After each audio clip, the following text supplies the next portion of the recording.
Carnal, ya son las 5. ¿Traes datos o qué? ¿Por qué o qué? Pues es que ya debe estar cinéfilos. ¿Dónde o qué? Pues en frecuencia sin validor. Una mujer que aún es una niña. Do or do not.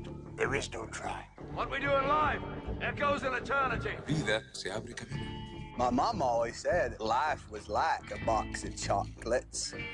You never know what you're gonna get. Ya no corras, Macario. ¿Para qué? Get busy living or get busy dying. One step at a time, one punch at a time, one round at a time. Keep your friends close, but your enemies close. Cinéfilos, programa de cine y filosofía en el radio, por frecuencia SEM.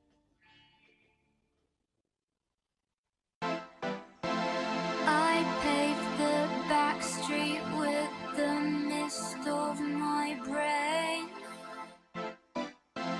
I crossed the gap between. Muy buenas tardes, bienvenidos sean a la sexta edición de Cinéfilos, el programa de TechSem sobre cine y filosofía.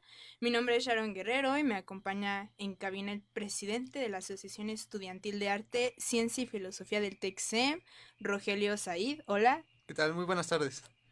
Y bueno, también nos acompaña el profesor Edel Aloix, el mejor profe, Hola. Gracias, Sharon. Es un placer. Y por último, mi compañero Isaac Cortés, el nihilista de la preparatoria de aquí del TechSem. ¿Nietzsche no era nihilista? ¿Ya? ¿Cómo están? ¿Qué les pareció la introducción acá nueva? Bastante original. Sí, Coco y sus cumbias. Bueno, muy bien. Vamos a iniciar, les platico la dinámica, vamos a repetirla. Vamos a dar una breve reseña de la película del día de hoy. Seguiremos con sus impresiones generales, las opiniones de cada quien. Después tendremos corte musical y empezaremos después con la semblanza del autor, comentarios orientados por las preguntas. Finalmente discutiremos entre todos los temas que vayan surgiendo, discutiremos mucho a ver si nos peleamos y nos vamos a despedir con nuestras propias conclusiones, a ver qué les parece. Perfecto.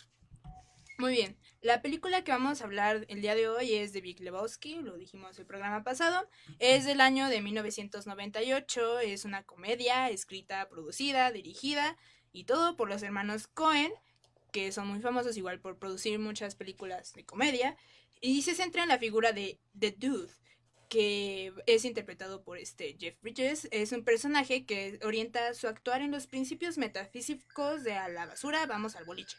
Y el dude persiste.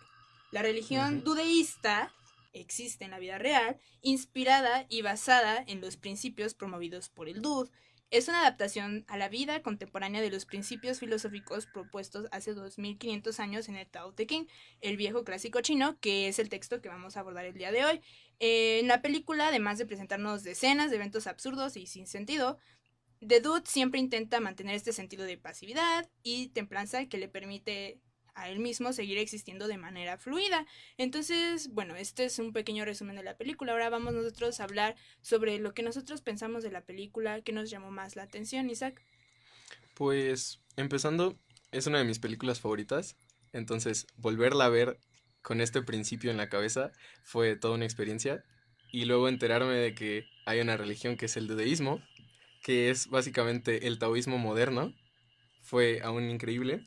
Y analizando como los actos de The Dude otra vez en la película, si algo que me pareció raro la primera vez que la vi fue cómo es que siempre está calmado ante todo, ¿no? Su vida es un desastre. No sé cómo alguien aguantaría viviendo de leche para su calúa y para prepararse unos White Russians y pagando con cheques.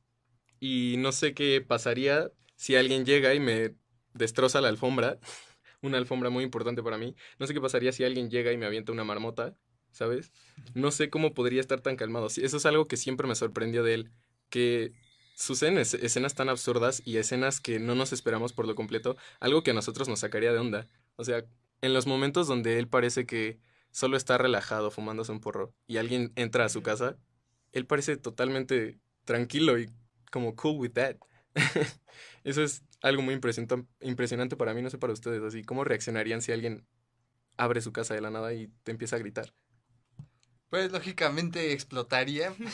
Es bastante interesante el desarrollo de este personaje. Sin embargo, bueno, narrativamente hablando, y lo digo como escritor, creo que existe un problema, digamos, en el desarrollo de este personaje porque es bastante lineal. El Lebowski que vemos al principio de la película es el mismo Lebowski que vemos al final de la película. Es un concepto extraño que al final funcionó. Sin embargo, sí me llamó bastante la atención porque en toda película estamos acostumbrados a ver la evolución del héroe, cómo empieza de una persona en sus inicios de sus pilares, pues, a convertirse en algo completamente distinto. Aquí se mantiene lineal y eso es algo que a mí me llamó bastante la atención. Y creo que es importante que lo menciones porque al inicio de la película, cuando está hablando el narrador, te dice a man, because what's a hero, ¿no? Te pregunta, ¿qué es un héroe? Entonces vamos a hablar de un hombre. Y luego al final solo repite las palabras así como, solo un hombre, solo un hombre. Entonces es impresionante que lo menciones porque este concepto de hombre se repite a lo largo de la película. Entonces, al inicio mencionan a Lebowski como solo un hombre. Y pues Lebowski siempre es como, just take it easy, man. Y luego el Lebowski grande se hace la pregunta cuando secuestran a Bonnie, ¿qué hace a un hombre? Y está ahí como sacando sus propias conclusiones a lo que pues el dude nada más responde, tener un par de testículos hace un hombre. Yo creo que esa cita en particular es el ejemplo a lo que me quiero referir ahorita. Porque en efecto estamos acostumbrados a ver la jornada de un héroe que evoluciona, que crece, que tiene problemas y que va superando los designios que le pone la vida, ¿no? Pero el dude es muy honesto en ese sentido. Y va a decir, no, o sea, todo eso esa es tu opinión, diría él, ¿no? Eso es con lo que ustedes quieren ver en las personas, pero eso no importa. Hace 5 emisiones en el programa de V de Vendetta, yo les preguntaba a los que asistíamos esa vez si creían que existía un superhéroe de la izquierda, ¿no? Porque estamos acostumbrados a ver a este superhéroe de la derecha, ¿no? Que es individual, que es destacado de entre todos y que es el mejor haciendo cosas y que puede luchar contra el mal porque solo él tiene la herramienta. Y pensábamos si hubiera un superhéroe de la izquierda, yo sí apostaría que el de Big Lebowski es un superhéroe de la izquierda. Es un everyman, es una persona cualquiera. Y es una persona perfectamente capaz de enfrentarse a las situaciones y ya, sin ninguna necesidad de ser especial. ¿Me explico?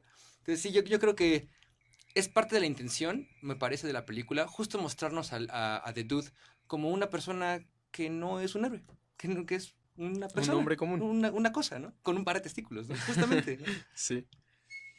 Pues yo creo que sí, ciertamente es un personaje lineal, pero sin embargo, toda la historia, bueno, la trama como sí empieza a través de un conflicto y en este caso yo creo que el conflicto inicial es que llega un punto en el que le está costando algo de trabajo mantener esa estabilidad que siempre ha tenido toda su vida, no necesariamente, bueno, como persona que se lo toma todo con tranquilidad, llega un momento en el que como que lo lleva a sostenerse casi de las uñas de eso porque le cuesta muchísimo trabajo que destrocen su carro, que le quiten la alfombra, que traiga un peso encima de la vida de la esposa de Lebowski. Eso le pesa muchísimo al dude. No, porque no es un personaje que esté acostumbrado a tener esas responsabilidades dentro de sí. Es un personaje totalmente deslindado de la responsabilidad. Y entonces en el momento en el que él adquiere responsabilidades es cuando él tiene su propia como jornada del héroe. Entonces, de alguna manera, no es una idealización del típico héroe, sino más bien una idealización de una persona simplemente común, como ustedes dicen. Y creo que es importante que lo digas porque entre sus prácticas de una persona común hay cosas no tan comunes, como el boliche. O sea, el boliche, como en la película es presentado, pues la película gira en torno al boliche, ¿no? Porque ahí es donde se ven, ahí es donde está estresado con el teléfono en la mano. Entonces, el boliche es como un elemento que siento que pasaría fuera de la discusión, que no lo pensarías. O sea, podrían estar jugando tenis, pero no, o sea, el boliche por algo, ¿sabes? En sí el boliche pues es una tarea como, digamos, sin fin. Tú vas a tirar y van a volver a poner más pinos. Sí, es como golf, pero para no ricos, ¿sabes? Exacto. Y pues sí, ciertamente es como matar el tiempo y pasársela bien con los amigos. Es muy, no me importa nada lo que pase fuera del boliche. Y pues en realidad, ahora que lo pienso, quizás no sea tan común porque cuántas personas conocen ustedes que verdaderamente no les importa nada y que sacan acá sus cheques de la nada como Tommy Wiseau. Es que exactamente, yo creo que es parte de la intención, porque el boliche, aunque es una tarea banal, o sea, es algo que no pasa por tu cabeza como algo importante o relevante en la existencia, sigue siendo un deporte burgués. O sea, para ir a jugar boliche necesitas tener cierto estatus económico que te permite jugar boliche.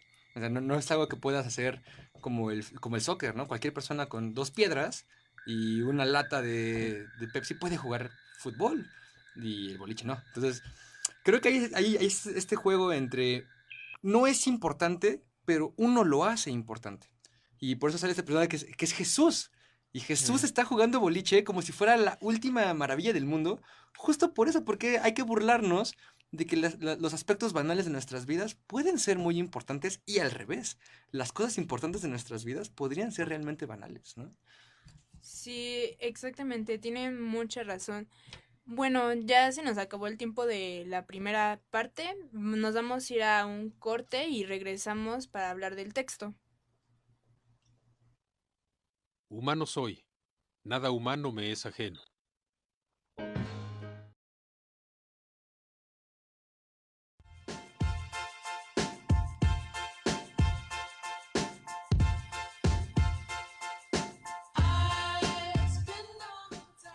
Y venimos de vuelta. Lo que acabamos de escuchar es The Man in Me de Bob Dylan, que sale al inicio de la película de la cual estamos hablando, que es de Big Lebowski.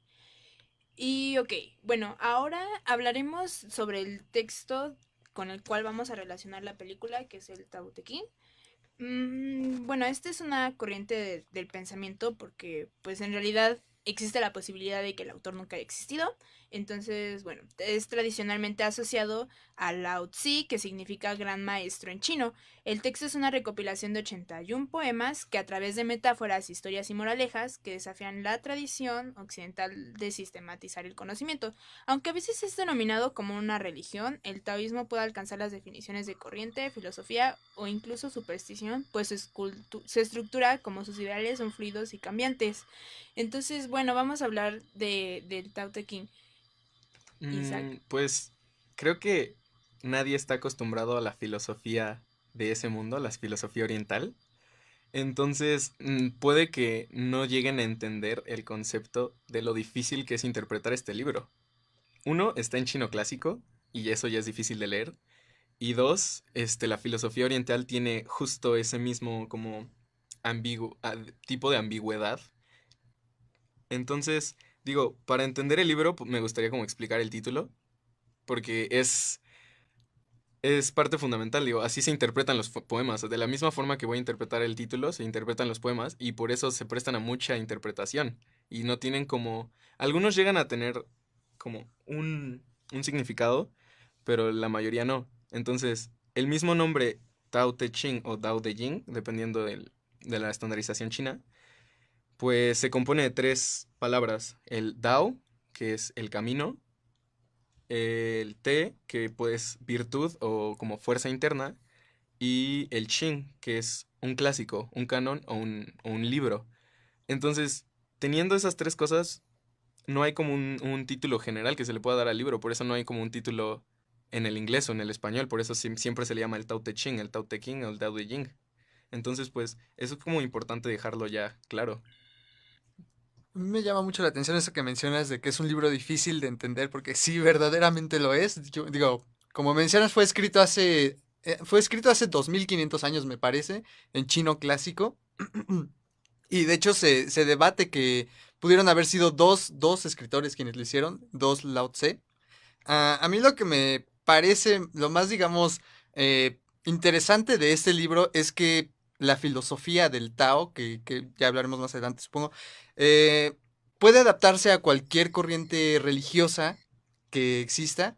Y teniendo aquí a nuestro experto, el profesor Eder, me gustaría preguntarle ¿cuál es su definición del Tao? Porque cada persona le da una definición al Tao. De hecho, el libro mismo menciona que dar una definición al Tao es no entender el Tao. Sin embargo, pues, dado que estamos limitados al lenguaje humano y el entendimiento, pues debe de haber alguna manera de transmitir qué significa, qué es, cuál es su concepto.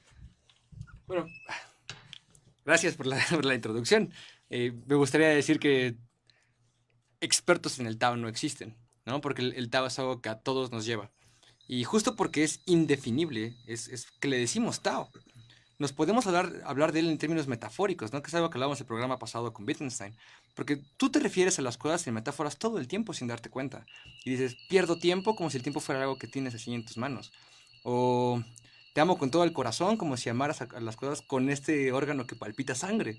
Entonces, de alguna forma, la definición de Tao no tiene tanto que ver con si es comprensible o no, sino con qué tan buena metáfora de la existencia es. Porque el Tao efectivamente puede serlo todo. Es tan maleable y tan fluido como lo es el agua, que es uno de los ejemplos favoritos del Tao Te Ching. Y es eso, ¿no? Y parte de la intención de no traducir el título es dejar este tipo de metáfora o de concepto extraño que no está asido en la realidad para que tú puedas pensar a lo que te aplique, ¿no? Entonces sí, ¿cómo definiría yo el Tao? Lo definiría como aquello que a todos nos lleva, aunque no lo estés pensando, ¿no? Creo que esa es una definición plausible para usar en este caso. Aquí mencionas algo un poco bastante interesante, eso de que algo nos lleve. Si algo nos lleva hacia un sitio, digamos que desde un punto de vista puede ser algo predecible. Bueno, la pregunta aquí sería, si el Tao es algo que fue, es y siempre será, y o sea, no existe una intromisión del ser humano, que de hecho el libro aconseja que no haya una intromisión, para alterar su rumbo, porque, bueno, el simple hecho de intrometer en ese Tao atenta contra la felicidad del humano como tal, la libertad también y su bienestar. La pregunta aquí es, ¿eso le brinda características de destino al Tao? Esa es una pregunta muy importante, ¿no? Bueno, realmente no podríamos pensar en el destino, al menos dentro del Tao, porque el único fijo en la vía es el cambio y la estabilidad, ¿no? Entonces, yo te podría decir, sí, hay destino ahorita, y sí, en efecto, si yo me aviento, me voy a morir, ¿no? Tal vez, pero siempre puede ser que no. Las cosas siempre pueden cambiar, entonces sí habría un destino, y a la vez ese destino siempre es fluido, no necesariamente es lo que va a ser ahorita. Entonces hay un ejemplo, no es del Tao Te Ching, es un libro que se llama Chuang Tze, donde va a hablar el filósofo Chuang Tze, de hecho, de cómo el río funciona. Y dice, yo sé que si me aviento al río, voy a llegar al mar. Yo lo sé. Eso lo puedo, o sea, no tengo que ser un genio para saberlo. Lo que sí puedo cambiar de ese mar es cómo voy a llegar. Voy a llegar tranquilamente, voy a llegar ahogado, voy a llegar medio mojado, voy a llegar con un montón de peces, voy a llegar con piedras. Entonces, yo citaría un ejemplo de Forrest Gump. Forrest Gump dice, ¿cómo es la vida, no? Es como dice el teniente Dan, y todos tenemos un destino escrito y fijo, o es como dice mi mamá, que es como una caja de chocolates y todo puede ser. Yo creo que es un poco de ambas, va a decir Forrest Gump. Yo creo que esa sería la intuición taoísta. No sé qué piensan ustedes, pero creo que esa es la intuición que tienen. Pues yo creo que justo lo que dices de cómo vas a llegar al mar, la impresión taoísta sería como Wu Wei. O sea, vas a llegar como tengas que llegar, ¿no? Como estés en el momento.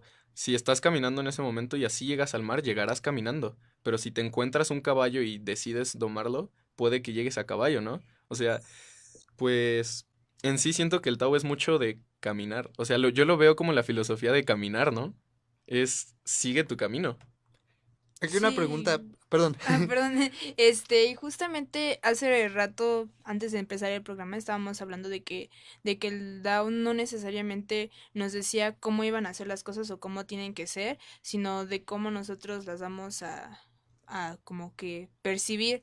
Entonces es más como esa manera de tomar las cosas que nos vienen saliendo de la vida. Sí, y justo con lo que dices, pues el Tao dice, ¿no? Como deja de gastar tiempo en pensar en lo que quieres ser y piensa en lo que eres, ¿no? Sí, es algo más de aceptación, de darse cuenta de nuestro estado actual y simplemente aceptarlo, sea basura o no, es es solo vivir con ese concepto muy humilde y también como que no creo que viene tanto al caso con la voluntad. Incluso hay varios poemas de estos 81 que mencionan eso de que en realidad no tiene que haber una voluntad o uno no hace las cosas por sí mismo, sino uno se deja a sí mismo en segundo plano y lo demás irá pasando. Pues hay como una nota muy específica que difiere mucho de los lenguajes orientales, que pues presta esta interpretación, ¿no? En lenguajes orientales como el chino, los verbos ser, yu, y los verbos como no ser, que sería la interpretación de acá de este mundo, son muy diferentes. Entonces, en materia de Tao, el no ser o el vacío, que se definiría mejor como vacío, es algo muy importante. Y lo que tú dices es eso, ¿no? Como siempre está vacío. Y ese es un poema como muy reconocido del Tao. La utilidad de una vajilla viene de que está vacía. Yo tengo aquí unas bastantes dudas sobre este tema que es el Tao. Y es, bueno, yo como me considero bastante existencialista, me fascina esa corriente. De hecho, eso que menciona mi compañera hace rato sobre la percepción de la realidad, lo estaba ligando a la idea de la náusea que menciona Sartre en el libro que así se llama. Aquí lo que digamos, me causa ruido, y lo digo como un millennial, digamos, que Foucault establece que hoy en día existe un discurso de producción, de sobreproducción, de actuar, de superación. También Nietzsche lo dice, el superhombre. Aquí lo que me llama la atención es que el Tao establece que no se debe de actuar nunca dejándose llevar por el deseo, sino literalmente dejarse ir por como fluye el río. Mi pregunta es, ¿esto no conduce al hombre a un estancamiento o no incita como tal al hombre a la mediocridad? Muy bien, la pregunta la responderemos después de nuestro corte. Vamos a escuchar aproximadamente Her Eyes Are a Million Miles de Captain Beefheart. Nos vemos. Pienso, luego existo. Y regresamos de la canción que acabamos de escuchar. Vamos a responder la pregunta que nos acabamos de hacer. Entonces, bueno, Isaac tenía cosas que responder al respecto. Sí, en primera, bueno, retomando la pregunta, que era que si no te llegaba como a o sea, que si el Tao, esta pasividad de aceptar lo que pasara, no te dejaba como en un punto estancado, ¿no? Y él habló sobre el existencialismo. Entonces, lo primero que me vino a la mente fue que esta misma pregunta se hace con Camus. Al leer a Camus, pues, Camus es mucho de, si la vida no tiene sentido, solo vívela. Y mientras más aceptes que no tiene sentido, mejor la vas a vivir, ¿no? Pero pues, se malinterpreta mucho a esto de acepta tu vida, así como naciste. Entonces, lo que yo le decía es, si naciste esclavo, pues mucha gente cree que para Camus diría así como, tu vida de esclavo es igual que otras vidas, no tiene sentido, acéptala y vívela. Pero pues ahí estás limitado. Y Camus, donde rompe esta idea es en el rebelde, ¿no? En ese espíritu rebelde que siempre, pues, va a romper esto, ¿no? Y donde Eder me corrigió fue que empecé a transmitir esto al Tao. Y pensé, en el Tao esta pasividad, pues supongo que te guiaría a actuar por virtudes. Eso es... Ya no digas esas cosas, ¿no? Ofendiste a 2500 generaciones taoístas. El ejemplo que quiero poner para hablar de esto es justo de la tradición dudeísta, ¿no? De la religión dudeísta. Yo soy un sacerdote dudeísta. Tú puedes ser un sacerdote dudeísta. Te metes a la página de dudeísmo.com, pones tu nombre, le das enter, te hacen jurar que vas a defender sus principios y ya eres un sacerdote dudeísta, ¿no? Con este afán de, es que la virtud es una ilusión.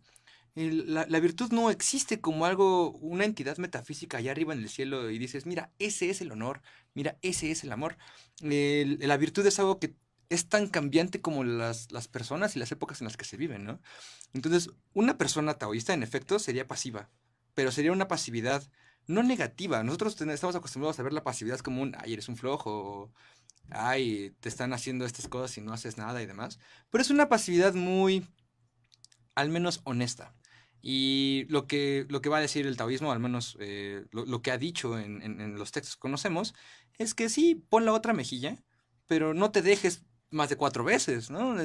Aparte hay un límite y como hay cambio también hay estabilidad. Entonces, una cosa muy diferente, las artes marciales vienen del taoísmo también, una cosa muy diferente es estudiar tai chi para estar sano, que cuando te peguen no te defiendas. Entonces, de alguna manera, en esa pasividad que está inserta en el mundo taoísta, también está la forma de comprender el mundo para que la pasividad no sea negativa. No sé si estoy contestando la pregunta. Sí, de hecho, creo que, bueno, aprovechando que venías como muy de izquierda, decir que la forma en la que vemos esta pasividad negativa viene, de cierto modo, del capitalismo, por la mediocridad. O sea, estamos acostumbrados a que un mediocre es quien no hace algo siempre. A alguien que no se levanta y es productivo. A alguien que acepta las cosas, así como, ¿sacaste un 80?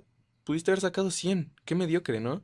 Entonces, yo creo que sí, la verdad, es un constructo capitalista, esta mediocridad, y la pasividad no deberíamos de verla tan mal como tú lo dices.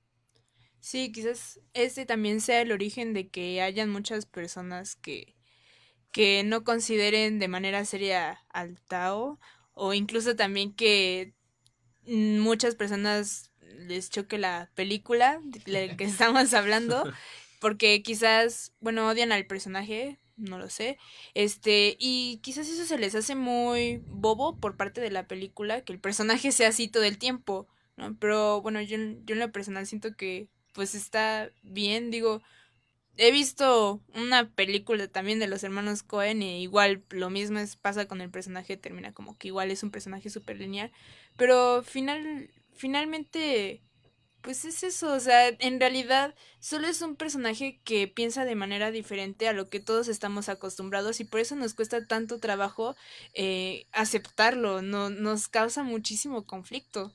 Y es raro porque es una persona común, ¿cómo es que nos genera conflicto, no? Solo es una persona más. Es un personaje que en lo particular a mí me recuerda mucho al Extranjero de Camus. Es exactamente el mismo personaje que a pesar de todas las adversidades a las que se enfrenta sigue siendo el mismo. Y aquí hay algo que me gustaría preguntar aquí. Este es un movimiento que mencionas que hay muchas personas que no lo consideran como tal un movimiento, pero sí tiene sus 31 millones de seguidores en el mundo, sí es algo fuerte. A mí lo que me interesaría saber es, bajo el discurso actual que se vive en la sociedad, que es como mencioné hace rato, el de superación, el de crecimiento, el de siempre dar más, ¿cómo se puede establecer, cómo se puede llevar a cabo esta, digamos, filosofía de tanta austeridad? Porque el Dao Jing es las ideas que plantea son muy austeras. Es algo que me cuesta trabajo ver aplicado en la sociedad actual. Sí, inclusive a uno mismo, yo lo leí y se me hizo maravilloso, pero a la vez digo, diablos, jamás voy a poder seguir esto al pie de la letra. Voy a hacer un poco de un comercial, ¿no? Mi proyecto de tesis de licenciatura justo fue de taoísmo y política. Y justo trato de contestar esa pregunta. ¿Cómo puedo aplicar yo un sistema taoísta al mundo político actual? Y la conclusión a la que pude llegar es, pues no se puede. Puedes tener actitudes respecto al mundo. Es decir, yo puedo tomar lo que predica el Tao Te Ching, lo que predica el Chuang Tze y la anarquía, que son movimientos de hecho bastante similares, y no aplicarlas como un proyecto político porque entonces rompo con la intención de austeridad del proyecto. ¿Qué puedo hacer? Puedo tomar ciertas actitudes del Tao Te Ching, ciertas actitudes anarquistas respecto a las cosas y adaptarme al mundo. Es decir, mi responsabilidad como persona que comprende la idea del Tao, del Wu Wei, de la no acción, no es cambiar nada, es comprender que el mundo es ajeno a ti a veces y a veces partícipe de él a veces.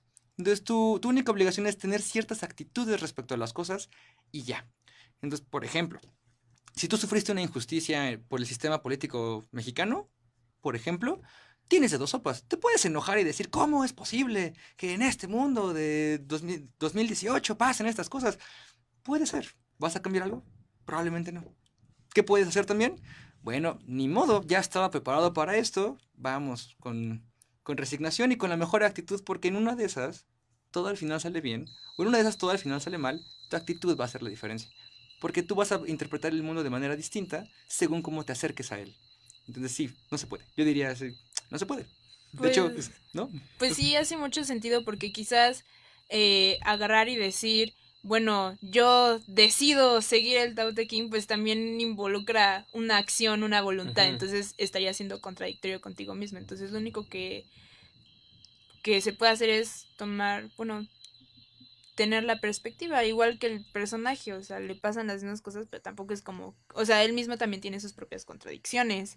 Entonces, pues o sea, tampoco es como que él siga al pie de la letra todo lo que es el Tao Te Ching. Entonces, pues solo es su manera de pensar y ya.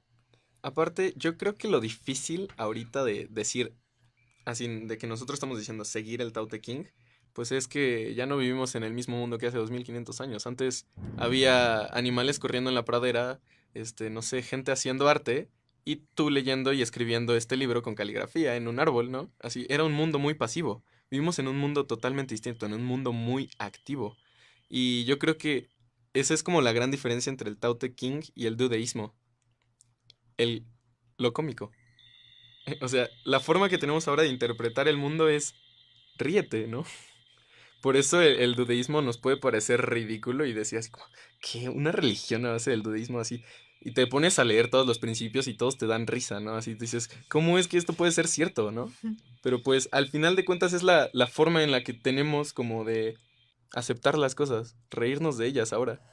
Ahora no es tan fácil como simplemente, como tú decías, una injusticia, ¿no? Pues tienes de dos sopas, o te enojas o te ríes y sigues viendo qué pasa.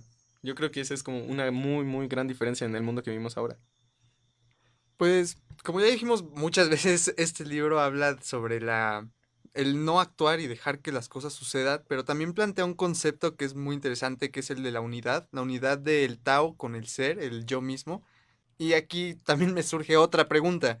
¿La intromisión del ser en el flujo natural del Tao no es parte del mismo Tao?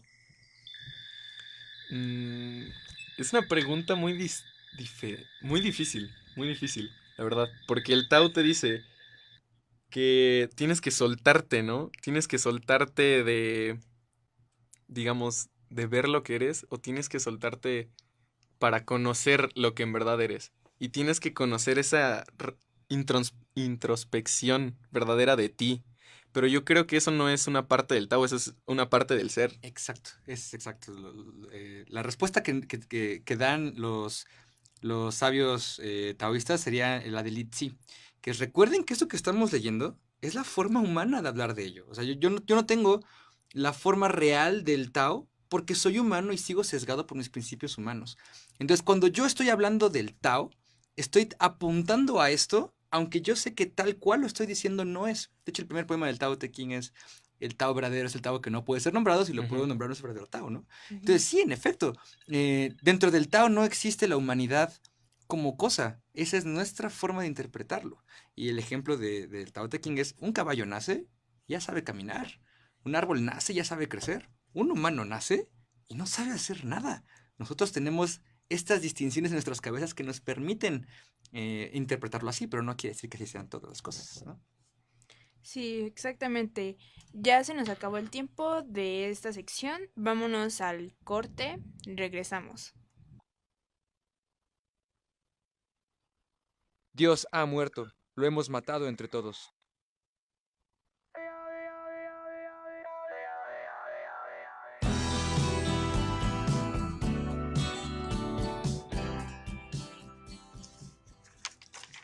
Y regresamos. Lo que acabamos de escuchar fue Looking Out by My Door de Creedence Clearwater Revival, que es mencionado en la película. Bueno, al parecer es como lo máximo de música para The Dude, entonces le gusta mucho. Entonces, bueno, sigamos con nuestra discusión sobre el DAO. Ahora vamos más enfocados ya a concluir, ya que ya se nos está acabando en el programa. ¿Qué ustedes que quisieran concluir? Por ahí estaban diciendo que no se puede concluir nada. No podemos concluir nada, en verdad, de lo que hemos dicho. No hay como algo concreto para decir. Nos hemos estado cuestionando cosas, ¿no? Yo creo que, como mencioné hace rato, como dijo el profesor, es imposible llevar al pie de la letra esta filosofía, más hoy en día. Sin embargo, sí se pueden, hay muchas cosas que se pueden guardar, salvar de esta filosofía y llevar a cabo. Y para concluir, me gustaría citar el 12º poema que se menciona en el Tao Te Ching, que dice: Quien ve solo 5 colores en el mundo es parecido a un ciego. Quien oye solo los sonidos del mundo material es parecido a un sordo. Quien comiendo percibe solamente el sabor de la comida se engaña. Quien obsesionado por las ganancias corre a toda prisa es demente. Persiguiendo tesoros y adornos, actúas en tu propio determino. En cambio, los esfuerzos de la persona sabia se concentran en tener suficiente comida y no en tener muchas cosas.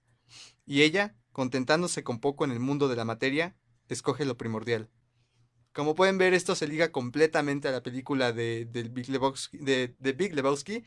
Resume muy bien al personaje y yo creo que como conclusión sería eso, salvar las cosas que sí se puedan llevar a cabo hoy en día del Dao de Jing. Y pues, ¿sería todo? Y me gustaría cerrar con una frase de Walter, porque casi no hablamos de él y es todo un personaje. La verdad, no podemos olvidar a Walter. Es el caos dentro de The Dude, ¿no? Walter es el caos total de la película. Y pues una frase que para mí se me hizo muy taoísta de Walter es: la vida no empieza ni termina a tu conveniencia, pedazo de mierda miserable. Cuida las obscenidades, Isaac, estás en un lugar académico. PG-13, lo siento. Pero es que Walter tenía que mantenerlo así. Sí, bueno, creo que Walter es un buen contraste al personaje de The Dude, ¿no? Es una persona que se toma las cosas demasiado en serio. Y lo vemos sacar la pistola en un partido de boliche, y lo vemos hacer un plan para robarse el dinero en 5 segundos, ¿no? Es una persona súper intensa.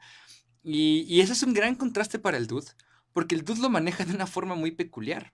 El Dude ve en Walter un amigo, ¿no? Y a pesar de todas las cosas, Walter perfectamente bien le puede decir: hoy no quiero hablar contigo, adiós. Y después como si nada, ¿no? Entonces, muy peculiar su relación, porque también creo que me ayuda a concluir un poco las cosas. Las relaciones humanas, que normalmente están llevadas siempre por el conflicto, ¿no? No hay una relación humana que no tenga un conflicto en el fondo, ¿no? Y creo que el taoísmo va a tratar de impulsarnos a resolver los conflictos de la manera más sensata posible. Sensata no en el sentido lógico, racional y pensado, porque eso sería muy utilitarista y sería justo lo que no les gusta, ¿no? Sería más de las cosas pasan. A veces hay cosas que te pueden parecer buenas, pero esas mismas cosas te pueden parecer malas después. Es irrelevante preguntarte esas cosas. Lo que sí es importante es tratar de no influir en las cosas. Deja que las cosas pasen, porque hasta donde tú sabes, las cosas funcionan bien, contigo o sin ti. Entonces realmente reducir tus deseos, porque es algo que te iba a decir ahí de hace rato, no te va a decir que abandones tus deseos, no son budistas, pero sí te van a decir que los reduzcas. No te van a decir que seas bueno, te van a decir que lo intentes. No te van a decir que gobiernes con puño de hierro, te van a decir, gobierna, ¿no? Entonces, me parece muy mesurado todo lo que dice el Tao Te Ching. Yo soy un convencido taoísta, ¿no? O sea, a mí me encanta. Me parece ya lo perdimos. Me parece que dice cosas, ¿no? Importantes para todos, y pues eso, quiero concluir eso. Pues sí, retomando lo que dices, parece ser que en la película, cuando The Dude tiene estos pequeños bueno, cuando de repente se lleva por los deseos, ahora sí que cuando quiere a fuerzas un tapete para su casa porque lo quiere reponer, o cuando se deja llevar por las ideas de Walter de Las no, cosas nos salen conviene tener el dinero, ¿no? Entonces, esas pequeñas veces de deseo de Dude, por parte de Dude, no es necesaria, bueno, no lo quiero marcar como pecado, bueno, de que comete un pecado o algo así, sino más bien como que, pues eso es lo que nos pasa a todos, o sea, en realidad todos somos humanos y no somos perfectos, y siempre finalmente nos vamos a llevar por esas cosas, y quizás lo podemos ir medio equilibrando con una manera simple de ver las cosas, y quizás a veces se deje llevar por estos deseos, pero no siempre, y eso es lo que finalmente es que todo sale bien, pase lo que pase. Entonces, bueno, ya es hora de despedirnos, ya se nos está acabando el tiempo. Muchas gracias por venir. Gracias, es un honor. Muchas gracias. Muy bien, muy buen capítulo. Todos ustedes hablan mucho, está muy bien. Y bueno, somos Cinéfilos, estamos todos los martes de 5 a 6 de la tarde. Y bueno, el siguiente tema del siguiente episodio va a ser Die Welle de Dennis Gansel. Y vamos a tratar con el texto de La Muchedumbre, un estudio popular de la mente popular.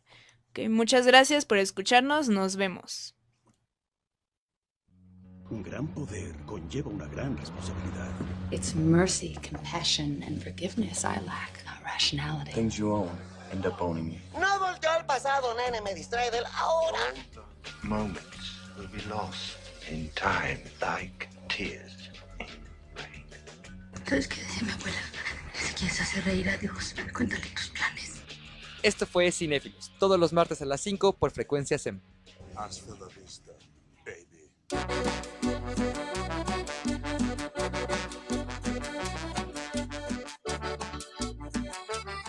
Ya se me están acabando los datos, igual ya no aguanta todo el cinéfilos. No, carnal, para la otra, el martes a las 5. Pues ahí le seguimos, ¿no?